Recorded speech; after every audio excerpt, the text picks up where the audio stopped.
వీళ్ళైతే రోడ్ మధ్యలో బండి ఆపుకునే వీడియో తీస్తుర్రు. ట్రైన్లు అయితే పెట్టేసినాం. హలో ఫ్రెండ్స్, లాస్ట్ వీడియో మన వినాయకుడిని మండపంలో పెట్టి వీడియో చూసే ఉంటారు మీరు అందరూ. దానిపైన మీ రెస్పాన్స్ అయితే మంచిగా వచ్చింది. ఫస్ట్ టైం మీ అందరికి థ్యాంక్ యూ సో మచ్. ఆ వీడియోలో మీకు చెప్పినా కదా, మంచిగా రీచ్ వస్తే నేను ఇంకా ఇదే ఆర్చికాల పైన మన వినాయకుడిని నిమజ్జనం చేయడానికి టైం కూడా తీసుకుంటాను చెప్పి రెడీ అయిపోతున్నా. ఫైనల్ గా బండి అయితే రెడీ అయిపోయింది. అటు ఇటు వెనకకి ముందరికి మొత్తం చెక్ చేసిన. ఎందుకంటే వినాయకుని తీసుకుపోయి కొంచెం దూరం ఉంటుంది, మినీ టైం కూడా పడుకోవాలి.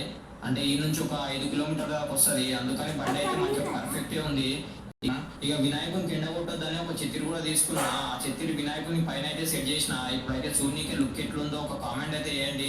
ఇక మొత్తానికి వినాయకుడు ఇక నిమజ్జనానికి అయితే రెడీ అయ్యిండు. ఇక రోడ్ పైనకి అయితే వచ్చేసినాం. ఇక మెల్లగా పోతున్నాం. ఎందుకంటే మస్తు వెయిట్ మాత్రం మస్తు ఉంది నిజంగా. చూడండి బండికే మొత్తం బయటకు వచ్చేసింది. అది కింద టిప్స్ పెట్టి మళ్ళీ పైన కూడా తాళ్ళు కట్టినా. ఎందుకంటే అంత బరువు ఉండు కదా, ఏదైనా స్పీడ్ బ్రేకర్లు అక్కడ ఇబ్బంది అవుతుంది అని చెప్పి మంచిగా బందోబస్తుగా చూసుకున్నా. ఇక మెల్లగా పోతున్నా.